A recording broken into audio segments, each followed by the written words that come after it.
אוקיי, שלום לכולם, ברוכים הבאים להתבוננות. אנחנו היום עם אורח מאוד מיוחד, חבר קרוב שלי ואדם מאוד מיוחד, הרב עמי ברעם, אני אקרא לו פעם ראשונה הרב ואחרי זה עמי, שהוא גם מטפל זוגי, גם מומחה בהבנת הנפש, שלמד המון שנים ימימה, נכון? אני לא טועה. למד גם ימימה וגם בקיא בתורת הנפש ביהדות על פי חסידות, ולא פחות מכך מה שהוא עוסק ביומיום, נקרא לזה כך, הוא עומד בראש עמותה מאוד מיוחדת שנקראת עמותת התקשרות. עמותת התקשרות עוסקת אולי אני אתחיל להגיד את הבעיה ואז אני אגיד במה היא עוסקת. אחד הדברים הכי קשים זה לשמור על זוגיות טובה. שמוסיפים לתוך הנדבך, הקושי הזה, לשמור על זוגיות טובה, וזוגיות טובה אתם יודעים, זוגיות טובה זה זוגיות שיש בה שמחה ותשוקה ואהבה, ואחד הדברים שמוסיפים לזה גם פער דתי, זאת אומרת בין זוג אחד שחזר בתשובה ואחד שלא, אחד שיותר מקפיד ואחד שלא, אחד שרחוק מהתפתחות רוחנית ואחד בתוך התפתחות רוחנית, אז האתגר הוא הרבה יותר קשה. ואנחנו רוצים לשמוע ממנו היום איך מתמודדים, ממש סשן, איך מתמודדים עם פערים בזוגיות. מה זה אומר פערים בזוגיות על רקע דתי? מה זה אומר פערים בזוגיות בכלל? סדרה של דברים. עמי שלום, מה שלומך? הרב עמי. שלום מיכאל, מה שלומך? טוב לארח אותך כאן היום. כיף להיות. יופי. טוב, אז אני חושב שפערים לכולנו יש. אתה יודע, הזוגות מתחתנים, מגיעים לבית החדש שלהם ומגלים לאט לאט שבעצם זה לא בדיוק מה שחשבתי, ומגלים שיש לנו פערים. אחד קמצן. כולם ככה, אין זוג שיגיע, בוא הנה, זה בדיוק מה שרציתי? זה נורא. קודם כל זוג שיגיע שזה בדיוק מה שרציתי לא יגיע. יגדו שאין להם, משעמם להם. אם אין פערים אז זה משעמם. אני חושב שבאמת אנחנו מגלים מהר מאוד שאנחנו אנשים שונים, והפערים הם גדולים. זה פערים מחשבתיים, פערים בהשקפתיים, בכלל, רגשיים, ואנחנו צריכים לסגל לעצמנו לבן הזוג החדש, לבת הזוג, וזה מורכב. בדרך כלל שאנחנו מנסים להתמודד מול פערים, אנחנו ניצור בעצם אולי תנועה אחת, אנחנו ננסה להיפרד, מה שנקרא, להתרחק. רגע, כשאתה אומר, אני רוצה רגע בכוונה לאט לאט, כשאתה אומר פערים, מה אתה מתכוון, איך באים לידי ביטוי מריבות? הרי זה לא בא לידי ביטוי בשיח אינטלקטואלי, תשמעי, אני חושב הפוך ממך. באים אליך זוגות בזמן של מריבה, התפוצצות, שנאה, ריחוק, קושי לחיות יחד, באיזה שלב הם מגיעים אליך? אז עד עכשיו דיברתי על פערים בכלל, אני חושב שאלינו מגיעים, והמקוריות שלנו זה נושא של פערים דתיים במשפחה, זאת אומרת שאחד בני הזוג, השקפה שלו או שהיא משתנה במהלך החיים, חוזר בתשובה, יוצא בשאלה, או שהם רוצים להתחתן כך בהשקפה שונה וחושבים למסד ושזה יהיה בסדר, ומתגלה שזה מורכב וזה לא פשוט, ונקראים למשבר, אחד שומר שבת ואחד לא, אחד רוצה לנסוע, אחד רוצה להישאר בבית, הוא חוזר בכנסת בשבת ואשתו בטלוויזיה, מה עם טהרת המשפחה, כשרות, חינוך ילדים, נושאים מאוד מאוד משמעותיים. הפער הדתי הוא פער של 24/7, זה במחשבה, דיבור ומעשה, והוא באמת תופס את כל מרקם החיים. נדבך נוסף זה כאשר אנחנו מתחתנים או כדתיים או כחילונים, ואנחנו בעצם מישהו משנה כיוון, אז החוויה היא חוויה קשה, חוויה של בגידה. אנחנו עם כיוון מסוים, איך שאנחנו הולכים לבית שלנו ומישהו שובר שמאלה או ימינה, והחוויה היא חוויה קשה. אנחנו כאנשי טיפול מתייחסים לזה כמו בגידה, וזה כואב, ואתה יודע, בגידה לוקח זמן, בכלל צריכים להביא את בן הזוג לרצות בכלל לבחור מחדש, האם מתאים לי בכלל לחיות עם אדם דתי או חילוני, לא בטוח שאני מבין לעומק מה זה אומר. אז התהליך של הבחירה המחודשת בעצם לוקח זמן, זה תהליך, ואחרי שבוחרים, אז בדרך כלל כשבוחרים מבטרים על הקורבנות. זאת אומרת, אתה מתכוון לבחור מחדש בבן זוג הדתי או החילוני שלי? זה לא משנה אם הוא הוריד את הכיסוי ראש, כיפה, מה שזה לא יהיה, לזה אתה מתכוון, לבחור מחדש עכשיו בתצורה החדשה שלו. כן, כי בצורה הישנה אנחנו בעצם מנסים לשנות את בן הזוג. מנסים לסחוב אותו לעולם שלנו, והצורה היא קשה וכואבת, צורת מאבק. ובבחירה יש איזשהו מקום שאוקיי, זו המציאות החדשה שלי, ועכשיו אני מתחיל לנהל אותה במקום שהיא תנהל אותי, וגם כשאנחנו בוחרים אז אנחנו מוכנים לוותר על הקורבנות, המסכנות, לקחו לי, שתו לי, ואז באמת אפשר להתחיל לבנות את המהלכים הנכונים, באמת אפשר להתחיל לבנות...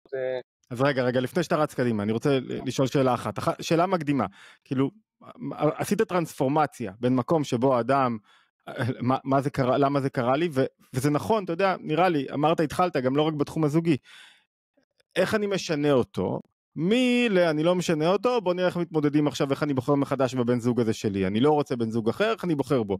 לפני כן, רגע, אני רוצה לשאול שאלה, אתה פוגש אנשים שיש להם קושי והתמודדות, והיא באה לידי ביטוי בחיי יום יום, הם לא רואים בך נציג של אחד הצדדים, אתה יודע, אני מסתכל עליך, אתה נראה דוס, אם לא הייתי מכיר אותך, אני מסתכל על הפודקאסט, כאילו, למה שדוס יפשר בינינו עכשיו? למה שלא תפשר מישהו שהוא לא דתי? יפשר, ילמד אותנו להתמודד וכולי.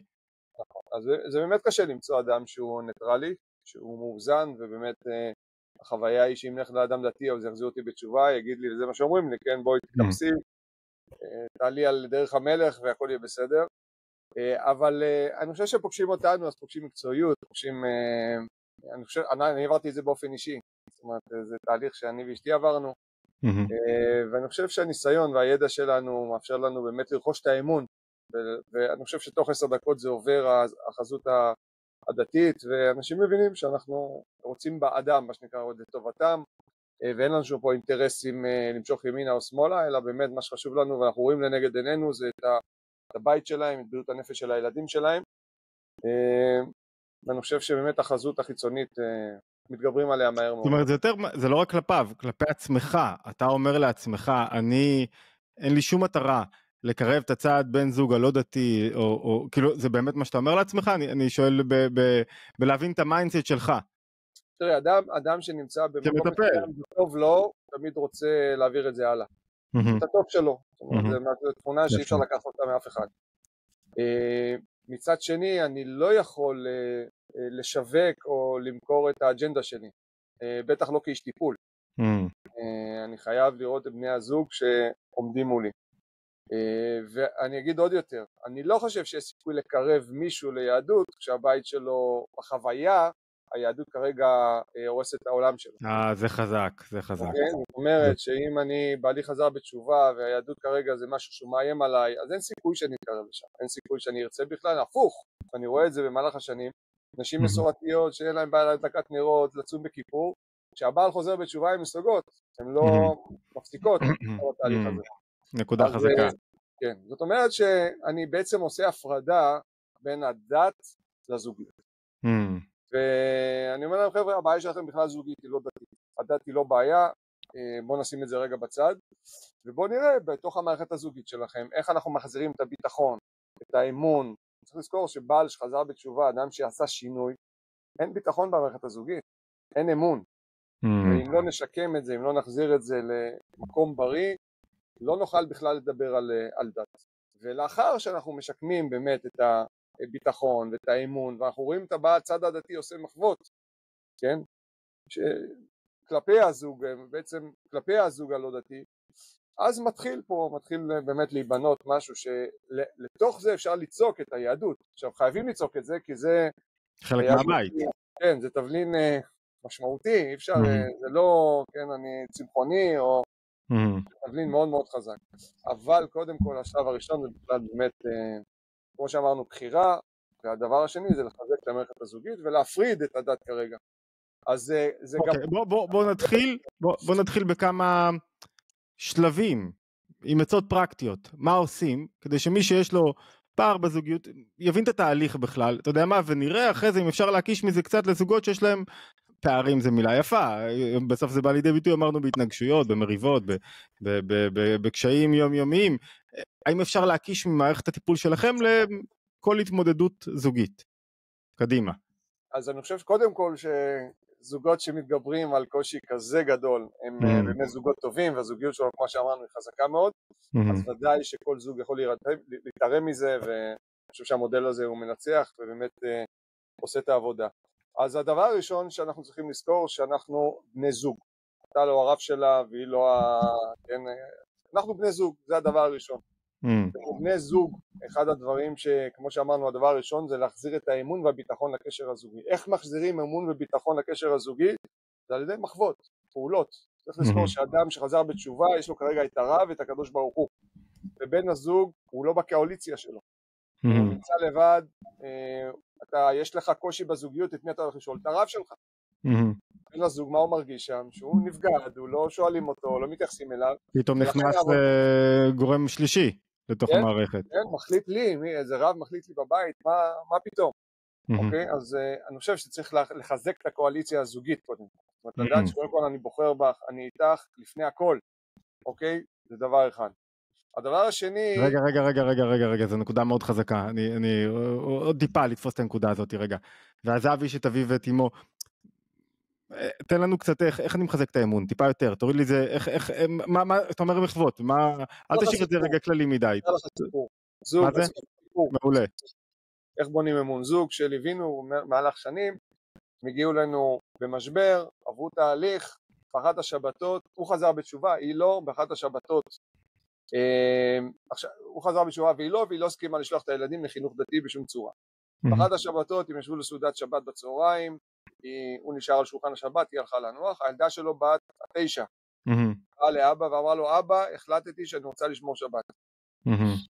טוב, עכשיו היא שומעת את זה מהחדר, ומה היא אומרת לעצמה? הוא הולך לעשות את מחטף החיים שלו, מה יגיד לבעל תשובה? בטח צדיקה, קדימה ובואי ואז היא שומעת אותו, אומרת המשפט הבא, חמודה, את יודעת שאת לא יכולה לשמור שבת, כי כרגע זה מה שאבא ואמא החליטו עבורך. היא אומרת שאם דיברנו על אמון וביטחון, באותו רגע זה חזר, והיא אומרת שבאותו שבת היא התחילה לענות אמן לכל הברכות שלה. אוקיי, אז שאנחנו אומרים מה זה להחזיר ומה זה להראות שאנחנו ביחד, זה אין מחטפים, אני איתך, אני בודק מה צריכה, כן, אם אני חוזר הביתה מהעבודה ועכשיו יש לי תפילת מנחה ערבית, אני לא הולך לפני שאני בודק, אולי זה השעה שכן יכולה, אני רואה בעלי תשובה שאומרים לי, תשמע, היא עכשיו כל הזמן, כל דבר דתי היא נגד. אמרתי לו, תבדוק, אולי זה לא דתי. אולי בכלל זה השעה של המקלחות לילדים, שאתה אוכל ועושה אותך בבית בכלל. תתפלל ממך בצהריים, תתפלל ערבית בלילה. אבל תבדוק קודם כל מה קורה איתה. אוקיי? זה עוד פעם, לנטרל את הנושא הזוגי, המשפחתי, עם הנושא הדת, לא להרבב, וזה הרבה פעמים מתערבב לנו. אוקיי? אז כשאנחנו מדברים על אמון וביטחון, זה אומר שאני מחזיר את האמון והביטחון, קודם כל רואה את הצרכים שלה, מה חשוב לך, איך אני יכול לעזור, לפני שאני כל הזמן בורח או הולך לתפילות, לימוד וכולי, וכל הזמן זה על חשבון הזוגיות שלנו, חשבון הבית שלנו, חשבון הילדים שלנו, אז ודאי שבן הזוג יתנגד לדת. אוקיי? אז זה השלב הראשון שאמרנו. השלב השני זה דיאלוג ולא אידיאולוגיות.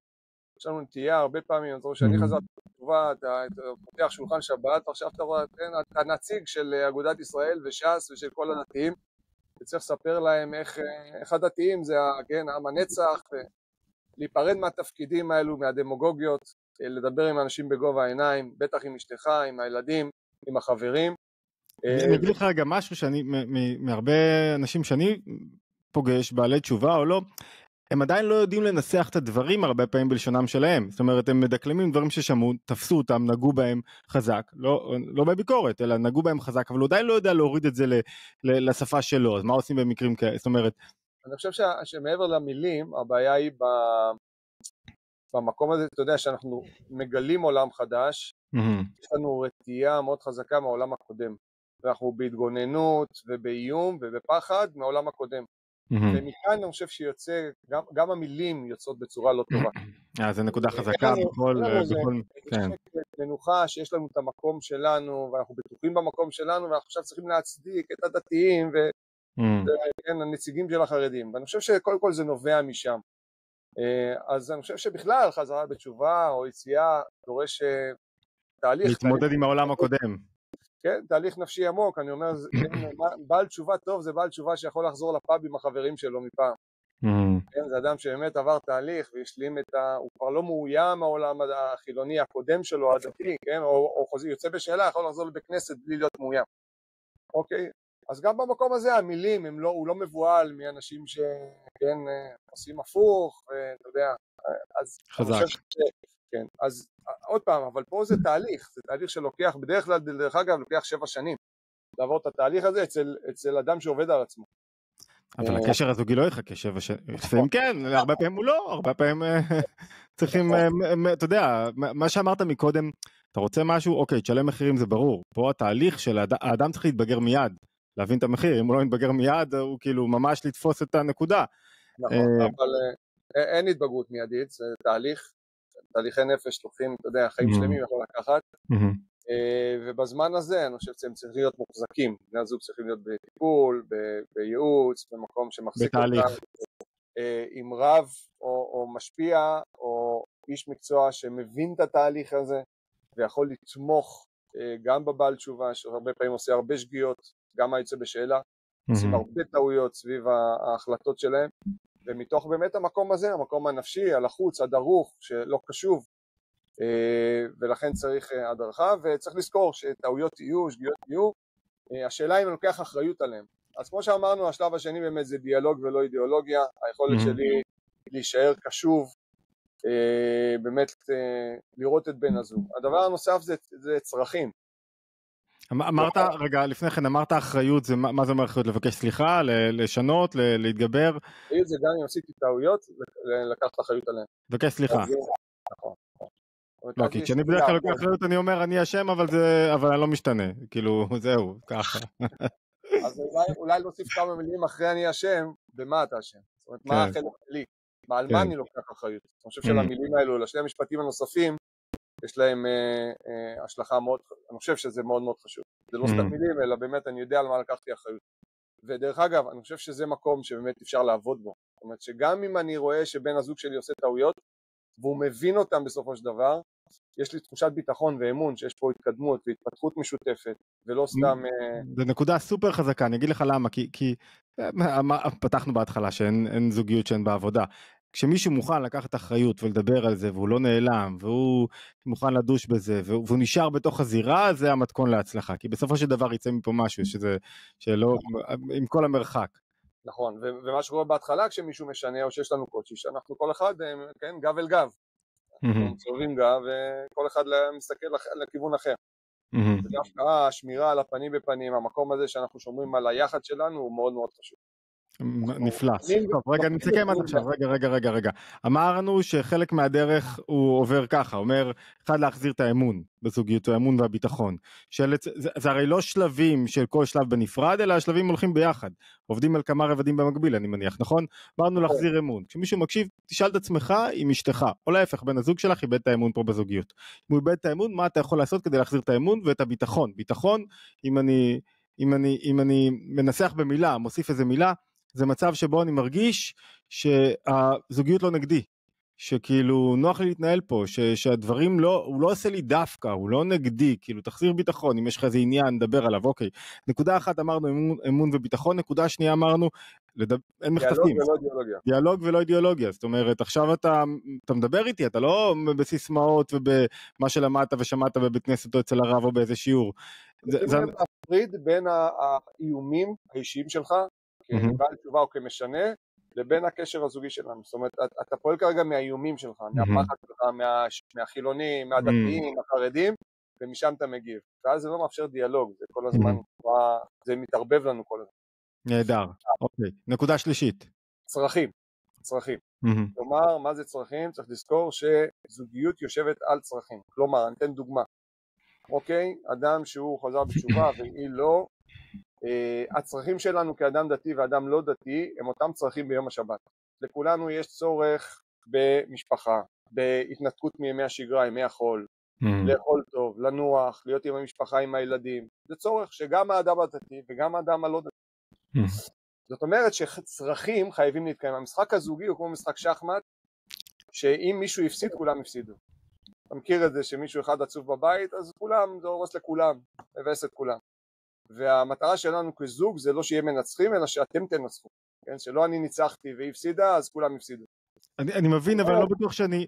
רגע, מי מגדיר צרכים? מה זה צרכים? זאת אומרת, כאילו, אני צריך לנוח עכשיו, יש לי מלא עבודות. מה עכשיו, אז מה? אתה יכול לרצות לנוח. מצוין, בסדר. אתה תגדיר את הצורך שלך. הנה השבת הקרובה, ודרך אגב, אני תמיד אומר לזוגות, בואו תדברו, דיאלוג, יום שלישי, רביעי, תשבו תדברו, תתכננו את השבת הקרובה, כן?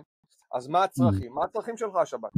אוקיי, שבת קיץ, שבת חורף, שבת בר מצווה, שבת שיש לך עבודה, מה הצרכים שלך השבת ומה הצרכים שלך? אוקיי, עכשיו, מתוך הצרכים, שאני מבין את הצרכים, ואני אומר שצרכים חייבים להתקיים. זאת אומרת שאם צורך שלך, שהוא בסיסי, לא יתקיים, אז הפסדנו. עכשיו, אם אני מניח כמפת עבודה, את הצרכים שלך ואת הצרכים שלי, ומתוך זה אני בונה מפה של איך השבת הקרובה הולכת, איך אנחנו יכולים לעבור את השבת הזו, כשאני אחראי לזה שהצרכים שלך יתקיימו כמו הצרכים שלי, ואתה אחראי שהצרכים שלי יתקיימו, אז אנחנו נוכל לעבור את זה בשלום, נוכל לבנות בעצם מפת עבודה, אפילו תוכניה, כן, אני אומר לזוגות, תבנו תוכניה של השבת הקרובה, מתי הזמנים הזוגיים, מתי הזמנים האישיים, מתי הזמנים שלך, אוקיי, שלך בכנסת, ושלך בכנסת ושלך בים. בואו תבנו כרגע מערכת. מסדרים את היום. בדיוק, שתיתן לך מקום, תיתן לך מקום, תיתן למשפחה מקום, אוקיי? ובאופן הזה אנחנו בעצם בונים, אנחנו מתייחסים לצרכים של בן הזוג ואחראים ובודקים כל הזמן. עכשיו, אחד הדברים הקשים זה שבדרך כלל אנחנו לא יודעים להגיד את הצרכים שלנו. ואז אנחנו מרצים, אז זה מתפוצץ. ולכן צרכים זה צורך מאוד, זה דבר מאוד מאוד חשוב, וצריך כל אחד להתבונן על זה, מה הצרכים שלי, הנה השבת הקרובה מגיעה, מה הצורך שלי עכשיו, מה הדברים שחשובים לי, מעבר לזה יש ביטויים, אוקיי? מה זה ביטוי? ביטוי זה תשים על הצורך את המשימות, אוקיי? ביטוי יש לי, כן, הביטוי שלי לשמור שבת זה דתי, אוכל, שנץ, אוקיי? זה הביטוי שלי. ואצל האדם הלא דתי, הביטוי שלי זה משפחה, אוכל, בית קפה, אוקיי? אז בוא נראה איך אנחנו משלבים את זה. בוא נראה איך אנחנו עושים את זה, איך אנחנו בונים את המערכת. אני אתן לך דוגמה, אוקיי? הצורך שלי זה לנסוע לטייל. בסדר? עכשיו, אדם דתי לא יכול לנסוע לטייל, מה עושים? ביום שישי. תקנו אוכל ביום חמישי בקטרינג, תבשלו בלילה, לא יודע מה, את יום שישי תפנו ליום טיולי. דמר, הנקודה היא למצוא פתרונות כל הזמן, לדבר על הפתרונות. אני אגיד לך רגע משהו אחד שחסר לי פה בתוך העסק הזה. כאילו, זה נשמע תוכנית פעולה שאפילו יכולה לעשות את החברה הישראלית יותר מחוברת, אבל חסר... אגב, יש לנו כזאת תוכנית פעולה. אבל אני אגיד לך מה חסר בתחום הזוגי. בעיניי, הייחודיות של זוגיות זה בסופו של דבר הקשר, התשוקה. כאילו, איך אני מכניס את זה שהלך והתקרר כתוצאה מהריחוק ואובדן האמון, להחזיר אמון לא מספיק כדי להחזיר אהבה. זאת אומרת, איזה מרכיבים, או שאני מקדים את המועד, אתה מבין מה אני אומר? זאת אומרת, יש פה המון דברים שיוצרים בית חכם, מסודר, מחובר חזרה, לא בלי קריזות, אבל זה עדיין בלי מה שהופך זוג לזוג. אז זה אני הייתי רוצה לשמוע קצת. או שאני יוצא אותך באמצע וזה נגיע. לא, אני חושב שזה במקום. אני חושב שזוג עובר את התהליך הזה, מחזיר אמון וביטחון, דיאלוג ולא אידיאולוגיה, צרכים. אני חושב שהאהבה נמצאת שם. זאת אומרת, אתה יודע, אנחנו אנשים נשואים, אנחנו כבר הרבה שנים, אהבה זה, איך אומרים, אהבה היא צומחת, אהבה היא מתפתחת במהלך השנים, מתוך העבודה שלנו, מתוך הקשיים שלנו, אהבה צומחת. אני לא חושב שזה מין, אתה יודע, האהבה הראשונית הזו, הרומנטית שהייתה לנו בתחילת הדרך. אלא דווקא הזוג שבאמת מצליח לעבוד ולבנות, אני חושב שאז הוא מגלה את כן, הוא מעריך את בן הזוג, הוא מגלה את הכוחות שלו הסמויים, הוא רואה, וואו, איזה אוצר יש לי בידיים, איזה אוצר נמצא לידי, הוא מגלה את העומק שלו. אז על זה אני רגע אמקד אולי התבוננות יותר ויזואלית שתהיה, למשל, נניח, ואתה היית אהבת עם בן זוג, והייתי חילוני ואשתי תאהבה בי, אוקיי? היה לי שרירים וגוף יפה וחולצה יושבת עליי כמו שצריך, והיא אהבה את זה שהחולצה הזאת יושבת עליי כמו שצריך. אתה יודע, אפילו עניין חיצוני גשמי לחלוטין. או שאהבה שהייתי עושה דברים מסוימים בתוך חילוני, עם החבר'ה, היית נראה טוב וכו'. כאילו עכשיו יש עניין ללמוד, להתאהב בחשוב מחדש בתצורה החדשה שלך. אתה יודע, צריך להתאהב אחרת, בסגנון, בזקן, בדרך דיבור, בשיח, לאהוב משהו אחר. אתה יודע מה, אני עכשיו כן, בוא נוריד את הפודקאסט, נקדם אותו קצת יותר עמוק. אני זוכר את אשתי. כשאני הייתי דתי, לא שהיא הייתה, כשאני הייתי, אני כבר הייתי לגמרי בתוך העניינים, והיא לא, פתאום, כשהיא החליטה שהיא גם רוצה להיות, שהיא גם אחרי שנים שלמדה וקרה, גם התחברה לעניין, עכשיו הייתי צריך להתאהב בדמות חדשה לגמרי, כי מעולם לא לבשה מג'ינסים לחצאיות, מסגנון מסוים, אתה יודע מה, אני אגיד אפילו סגנון של עורכת דין, לא דתייה לסגנון, הרבה דברים משתנים לאט לאט, לא אגיד במבנה האישיות, וצריך כאילו לעשות איזה סשן של התבוננות בזה, ואוקיי, אני עכשיו אוהב משהו חדש, מתלהב משהו חדש. זה פחות או יותר הנקודה, אתה יודע, שמתי את עצמי את הקרביים פה על הפודקאסט. כן, אני יכול להגיד שאם אני שואל את עצמי מה אני אוהב אצל אשתי, אני יכול להגיד שמה שאהבתי בהתחלה אני גם אוהב היום. אתה אומר זה לא משתנה כתוצאה אז נכון שיש לי זקן. רגע, נגיד, אביטל הייתה, אביטל... כאילו, אני חושב שזה נכון, אבל אתה יודע שהקשר הולך ומתגבר, ואנחנו מצליחים להתגבר ביחד על מכשולים, ולבנות את הבית שלנו, ויש לנו כבר פירות וילדים. אני חושב שהקשר הוא הרבה יותר משמעותי ועמוק, הוא פחות חיצוני, ויזואלי. נכון שבהתחלה, כשאתה חוזר בתשובה, ופתאום שם כיפה, הוויזואליות היא קריטית, ולכן שדיברתי על ביטחון ואימון, אז אל תלך לרוצות, לא יודע, תראה אופנותי, אפשר לראות... אתה מחליף ביגוד, אתה מחליף תצורה, אתה מחליף... מה שאתה אומר, אתה אומר משהו חזק שאני רוצה דווקא לדקור אותו, לתפוס אותו. אתה אומר שככל שמתקדמים בקשר והופך להיות יותר פנימי, הדגש עובר לעניינים פנימיים רוחניים, והקשר הפנימי הרוחני, שזה בעצם התשובה שככה חיכיתי, הקשר הפנימי הרוחני הוא הרבה יותר עוצמתי מאשר הדברים חיצוניים, ולאט לאט הם פחות תופסים מקום. הם כאילו, הם לא... אתה לא רואה בבן הזוג שלך את הזקן, או את נקרא לזה החצאית, אם מורשה להתבטא ככה, או את הלבוש החיצוני, כאילו אתה רואה את הפנים עצמו, ואז הקשר הופך להיות הרבה יותר חזק, הרבה יותר אמיתי, עם הרבה יותר תשוקה אמיתית וקשר אמיתי. זה הרעיון, נראה לי. לגמרי, אני חושב שאברהם אבינו ירד למצרים יחד עם שרה, וככל שהתקרב למצרים, שיש את רוח הטומאה, הוא פתאום ראה את יופייה הגשמי, לפני כן הוא בכלל לא ראה את זה, הוא לא הסתכל על זה. אז בסופו של דבר... חזק. אתה האמת טוב, יש לי עובד לי על הראש איזו דוגמה, שלפעמים דווקא כשאתה הולך למקום רחוק, אתה מעריך מה שיש לך, ואתה... על איזו דוגמה, ונתקדם. אוקיי, אני איתך. אז אני חושב אחרי שדיברנו גם על ביטחון ואמון, גם על דיאלוג ואידיאולוגיה. רגע, צרכים שאתה אומר, מה זה צרכים? זה מסלו כזה? זה כאילו, יש לי צורך אני צריך טיול בשבת, אני צריך, כאילו, זה... כן, אתה יודע, הצרכים שלנו הם זהים. זאת אומרת, אמרנו שהצרכים של האדם הדתי ולא דתי הם צרכים קיומיים, כן, רגילים בשבת. אמרנו התנתקות מימי השגרה, משפחה, אוכל טוב, מנוחה. זה נכון גם לדתי וגם לא דתי. אוקיי? הביטויים שונים, ואז איך אנחנו בונים את המפה שלנו לשבת הקרובה, שכל שבת שונה משבת אחרת, ואנחנו צריכים דיאלוג טוב כדי, כלים של תקשורת טובה, כדי שנוכל לדבר על הצרכים שלנו, ואיך אנחנו בונים את זה. אז אני חושב שכל זה, כמו שאמרנו, שזה מההתחלה, אם אין אמון וביטחון, אי אפשר לבנות שבת. קשה. טוב, רגע, אני רוצה לחזור איתך למשהו שאמרת בתחילה. הרי אני לא סתם חזרתי בתשובה, כמו כל בעל תשובה. נדלקתי מתוכן מסוים, מרעיונות, ואני רוצה שבן הזוג שלי, אני לא רוצה רק לפתור משברים בבית. זאת אומרת, אתה יודע, כאילו, אני מקווה שאני שם אותך בתור מטפל בעמדה הנכונה. לא רוצה רק לפתור משבר בבית.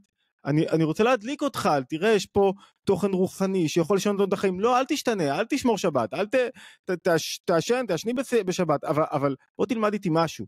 בוא תקרא איתי איזה רעיון, בוא... עכשיו, אני בתור סופר, הרבה פעמים אומרים, מה אני יכול לתת לאשתי או לבן הזוג שלי כדי שהוא ילמד איתי ולא יחוש מאוים? זאת אומרת, נתקלתי במשהו שהיה באור גבוה, אני לא רוצה שתשנה מדרכך כלום, אבל אני רוצה שרגע תקלוט איתי את האור הגבוה הזה, אני החלטתי לקבל על עצמי כמה דברים, כי נראה לי שהם נכונים, איך אני יכול לעשות את זה? הרי אמרת אתה שכשמישהו טוב לו, הוא רוצה שבן הזוג יקבל קצת עוד מהאור הזה, מהטוב הזה, אין כזה דבר הזוגיות שלו משפיעים אחד על השני, מה זאת אומרת? כן, נכון, שאלה מצוינת, אני חושב אתה יודע, יש מושג כזה נעמת, כן, שעכשיו אתה יושב על שולחן שבת, ועכשיו יש לך דבר תורה, וכולם צריכים להידבק לכיסא ולהקשיב לנאום שלך של 10 דקות, וכולם משתעממים. אז אמרת דבר תורה, אבל אף אחד לא איתך, אז זה לא מעניין. אני חושב שאנחנו מדברים את עצמנו, את התובנות שלנו, את ההבנות שלנו, מה למדתי השבוע, לא נגיד, כן, פרשת השבוע, ומה למדתי אני השבוע מזה. אז הקשב יישאר, אנשים זה יעניין אותם, זה שמח אותם, כי אני מדבר, אני לא מדבר משהו חיצוני, משהו שחיצוני לי. אני מתחבר עם התורה, אני מתחבר עם התוכן, ואני מדבר את עצמו, מדבר את עצמי. אז התורה עוברת, כאילו ההשפעה עוברת, אני לא צריך לנסות להשפיע, אני כבר משפיע מהעצם, משפיע מעצם היותי. אני חושב שזה מה שחסר, זה המקום שברגע שאנחנו לומדים לדבר את עצמנו, גם לימוד, אחד הדברים שנורא קשה, שאתה רוצה, כן, אתה יודע, עכשיו עולם התוכן שלנו משתנה, פתאום אין לך רק תורה, אין לך ספרים, אתה לא הולכתי לסרטים, כאילו אתה מישהו מוזר כזה, אוקיי? איך אני מביא את זה? על ידי, עכשיו, אחד הדברים שאני אומר תמיד, זה חשוב נורא לבקר אחד בעולם של השני. תלמדי לבוא לבקר בעולם שלי, עולם התוכן שלי, עולם הערכים שלי, ואני עדיין יבוא לבקר בעולם שלך.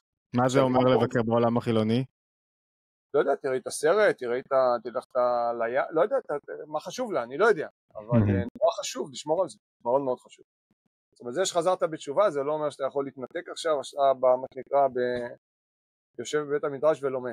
האמת שאני זוכר למשל את הילד שלי, שהיום הוא כבר גדול, ואמר לי, כשחזרתי בתשובה, והוא לא, הוא הלך לפנימיה צבאית, ואמר לי, תשמע, אני זוכר אותך, תמיד היינו מטיילים, כאילו, אני לא יודע אם זה קשור לתשובה או לעומס, או היינו מטיילים ויוצאים ובמדבר וכולי, ופתאום אתה כבר לא יוצא למדבר איתי, וכבר לא מטייל איתי, וזה ממש נגע בי וחייב אותי להמשיך את הטיולים, ולרצות אותם, לא בשבילו, לרצות אותם. תמונה שאני שומע, אני רואה טלוויזיה, רואה סדרה, והוא יושב לו מתורה. הבעיה כואבת, נפרדות, כל הזמן הוא לא מעניין אותו, עזוב את הספר, שב איתה, שב תראה איתה. אז נכון, אז אל תחי אותו לעולם הקיצוני, תראי, זה משהו שלא מתאים. וגם אתה אל תיקח אותה לאזור קיצוני. בואו תמצאו כל הזמן איך אתם יכולים לשלב בין העולמות, איך יכולים לבקר בין העולמות, ולהיות בעולמות התוכן אחד של השני.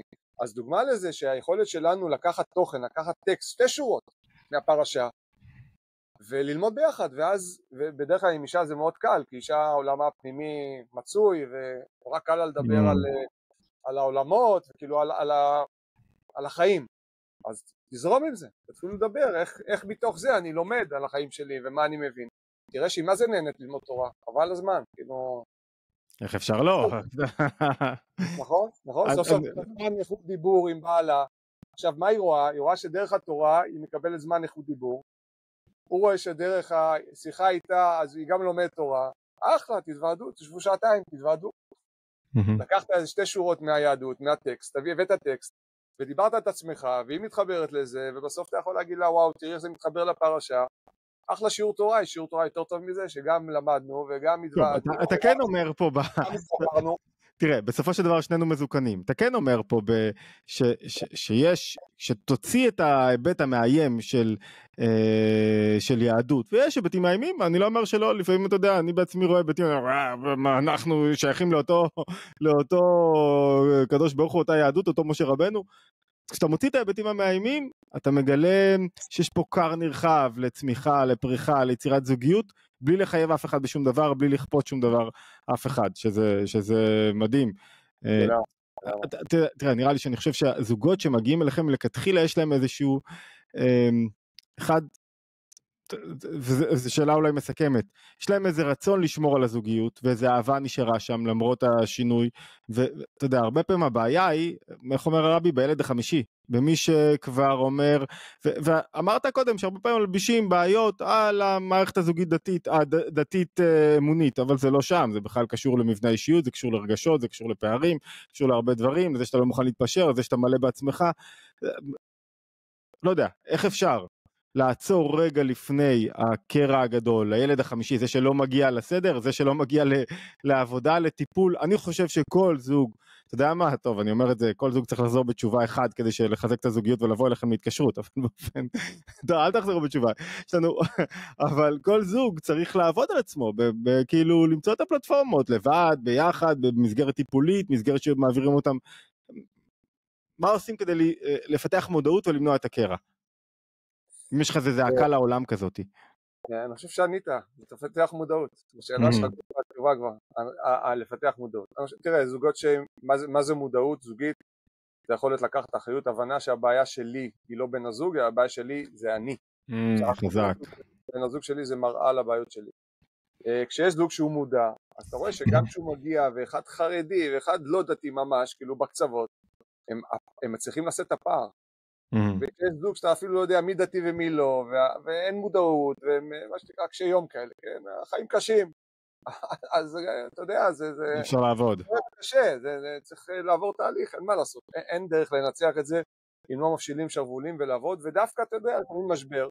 אני רואה את זה, מגיעים אלינו זוגות כהזדמנות אחרונה, עם תיקים פתוחים ברבנות, מגיעים לפה ועוברים תהליך, ואתה יודע, ואתה רואה אותם צומחים, וזה מדהים, זה מרגש, ודווקא, אתה יודע, המשבר הוא הזדמנות.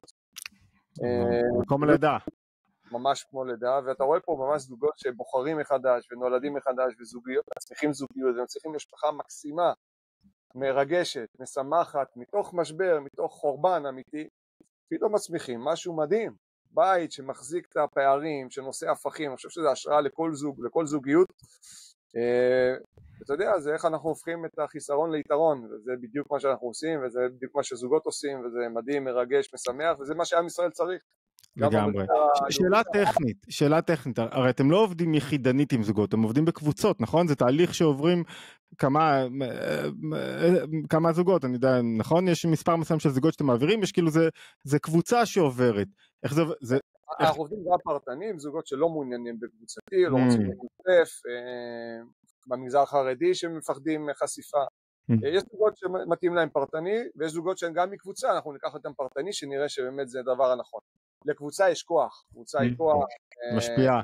אנחנו עכשיו התחלנו סדנה עם 13 זוגות, זה עוצמה, קודם כל אתה לא לבד, אתה יודע, הזוגות מגיעים לפה פעם ראשונה, אומרים, אתה יודע, הם לבד בחיים, והוא חזר בתשובה, פתאום הם פוגשים עוד 12 נשים כמוה, זה מדהים, זה עוצמה, זה אנרגיה, נופל הסימון בנקודה אחת, כולם, אתה יודע, שומע את הקלינקים אצל כולם, סדנה זה כוח גדול, אבל שוב, פרטני אנחנו גם עובדים למי שזה מתאים וכו'. מצד הקושי, יופי, מרתק.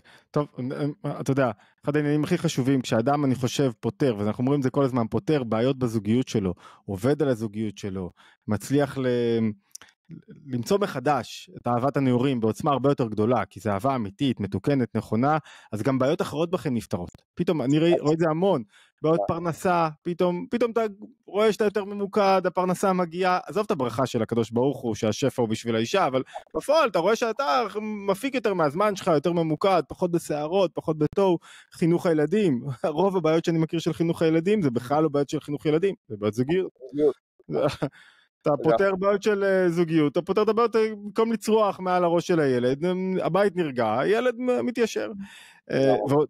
אנשים בדרך כלל לא אוהבים, אתה יודע, תמיד נגררים, מה שנקרא, טוב, אשתי הביאה אותי לפה. להיפרד מזה ולדעת שעבודה זוגית זה לכל החיים, גם אם סיימנו את המשבר הזה, צריך לדעת שעבודה זוגית זה ההשקעה הכי טובה שאפשר לעשות, זה האיכות חיים שלנו, אנחנו יוצאים לג'ונגל, צריכים לצאת עם כוחות, לחזור הביתה למקום נעים וחם, להיטען, להטעין את הילדים, אני חושב שזה השקעה, אנשים לא אוהבים להשקיע בזה, כי זה דורש הרבה נפש, ועוד פעם רגשות, ועוד פעם אין לנו כוח לזה, אני חושב שהאמירה הזו של לעבוד על הזוגיות, תמיד, כל הזמן, בכל מיני צורות, בכל מיני זוויות, אני חושב שזה הברכה והמתנה הכי גדולה שזוג יכול לעשות לזוגיות, ובפרט לעצמנו. ואתה יודע, אולי זה משפט, אני חושב שלא צריך להתבייש מזה, אתה יודע, הרבה פעמים אתה אומר לאנשים עבודה על זוגיות, בייחוד זוגות צעירים, מה, רק התחתנו צריכים לעבוד על הזוגיות? ברור, מה חשבתם לעצמכם? כאילו, זה המתנה הגדולה, זה השליחות שלכם בעולם, זה הדרך שלכם לתקן את עצמכם. אתה יודע, כאילו מישהו אומר לו, אני צריך לעבוד, אז כאילו משהו לא טוב אצלי, אז הוא מתבייש בזה. לא, אצלנו הכל מושלם. נכון אולי? דרך אגב, מה שלא נתקן, נעביר לילדים שלנו. אחי, באת עכשיו באיומים. ממש. אני רואה זוגות שעובדים גם בגילאים מבוגרים, 60, 70, איך הם עושים תיקון אחר כך עם הילדים שלהם, גם בגילאים מאוחרים. פתאום הילדים סופגים משהו אחר, רואים משהו אחר. מדהים, מדהים. אולי תרחיב במשפט רגע על ההשפעה של הילדים? הילדים, אני חושב שהאמירה שלנו שבריאות הנפש זה מעל הכל, זאת אומרת, הורה שנאבק עם הילד, עם אשתו על הזהות הדתית, זה קטסטרופה. ראיתי ילדים ניסות התאבדות, ילדים מגמגמים, ראיתי אמא נכנסת בכנסת וחוטפת את הילד שלה. אסור שזה יקרה, בסופו של דבר אנחנו צריכים חזית אחידה, זאת אומרת שאנחנו צריכים קואליציה אחת, ההורים מול הילדים, גם אם אתה דתי ואת לא דתייה והילד, אנחנו צריכים להחליט בסופו של דבר מה הילד, חילוני, דתי, מסורתי, מה שאתם רוצים, אבל צריך להיות מסר אחד ברור, אין שתי קולות בבית, אין שתי כובעים שאבא, כן, הילד הולך לאבא מקבל ימינה והולך לאמא מקבל שמאלה, אין אפשרות כזאת, ילד לא יכול להחזיק את זה, הילד לא יכול לטפל בכם, אתם צריכים, מה שנקרא, הוא צריך הורים, והורים זה יכולים להגיע להחלטות, מה הילדים שלנו, כן שומעים שבת, לא שומעים שבת, אוכלים כשר, לא כשר, מה שאתם רוצים, אבל מסר אחד ברור, וזו העבודה, זאת אומרת להגיע למסרים האלו, להגיע באמת למקום הזה שאנחנו יכולים באמת לקבל החלטות על הילדים שלנו, כמו שסיפרתי בסיפור הקודם, שהוא אמר שהוא לילדה שלו, שהיא לא שומרת שבת, אוקיי? זה עבודה נכונה. דרך אגב, הילדה הזו אחרי זה נכנסה לחינוך דתי, אוקיי? אבל זה זה מבחירה, עוד פעם מבחירה משותפת שלהם במהלך השנים, אוקיי? אבל הם עבדו נכון, וילד שגדל באווירה דתית של מתח, של מריבות, אין סיכוי שיהיה דתי, אין לו סיכוי להישאר. אני חושב שזו הייתה אמירה מאוד חזקה שלך, שאדם שלא טוב לו בחייו, זאת אומרת, היהדות, האמונה, הבורא, הם לא מפלט. הם הקרם. זה עצם הקיום, זה לא מפלט, נכון? הרבה פעמים אנחנו בורחים לשם, זה פותר לנו כאילו הרבה בעיות נפשיות שלנו, וזה עוד בריחה, ברחנו להודו, עכשיו ברחנו ליהדות. אוקיי, מהמקום הזה אנחנו פספסים, אבל זה תהליך של השלמה, של איך זה מתאחד איתך, איך זה מתאחד איתנו, היהדות זה לא דבר נפרד. זה עבודה שלך, עבודה של הזוגיות, וביחד צומחים. מדהים. זה גדול, אבל אני חושב שבסופו של דבר, היכולת שלנו לשאת הפכים, היכולת שלנו להיות במציאות הפוכה, ולחייך אליה, אני חושב שזה הקדוש ברוך הוא בעצמו נושא הפכים. לגמרי. אם אנחנו מתמצתים את נקודת היהדות, מתמצתים את הנקודה, מזכחים את כל הסיפור, בסופו של דבר זה היכולת שלנו להיות מול אדם שהוא שונה מאיתנו בתכלית, ובכל זאת לאהוב אותו ולחייך אליו ולדעת שזה אנחנו נבחנים, העולם הרוחני שלנו נבחן, והיכולת שלנו להכיל את האישה שלנו, כן, שהיא עושה בדיוק הפוך מה שאנחנו רוצים. אני אגיד לך איך אני מבטא את זה הרבה פעמים, המבחן האולטימטיבי שלך, רוחנית, אתה יודע מה, גם בכל ההיבטים שאתה עוסק בהם, זה אם אשתך מחייכת. ולהפך, אם אשתי לא מחייכת, כל מה שאני עושה כנראה שאני לא במקום הנכון, שאני לא מתפקד כמו שצריך. וזה לא משנה מה עשית, וזה לא משנה כמה צדיק היית, וכמה, אם בן הזוג לא שמח ולא טוב לו, משהו פה לא עובד נכון. יופי, נפלא. הרב אבי ברעם, המון תודה על הזמן. תודה, איזה כיף. והיה כיף גדול, ואנחנו בטח נמשיך, יש פה כל כך הרבה נקודות, ומי שיש לו, רגע, לפני שאתם נפרדים, אחד, מוזמנים, איך אפשר לעקוב אחריכם, אחרי כל הפעילות של התקשרות, בפלטפורמות השונות? כן, התקשרות, מאמינים ביחד. וכולי, התקשרות, מאמינים ביחד מי שרוצה, לעקוב אחרי התבוננות כמובן, אם אתם עדיין לא רשומים לערוץ, מוזמנים להירשם לערוץ, שאלות לרב עמי, שאלות מהותיות שיש לכם, כאלה ואחרות, מוזמנים לשאול בתוך הצ'אט, בין בספוטיפיי בדרך כלל, או ביוטיוב, ואני מבקש ממך ככה להעביר מבט אחרי שנעלה את הפודקאסט, ולענות על כל השאלות, ואני גם אשלח לו שאלות מיוחדות. תודה לכולם, תודה לך. תודה על ההזדמנות, תודה. ושנצליח לשקם, להפוך זוגיות לטובה יותר כולנו, בכל אחד, בין אם זה זוגיות. עצמנו את הזוגיות ואת עם ישראל. אמן, יישר כוח. תודה.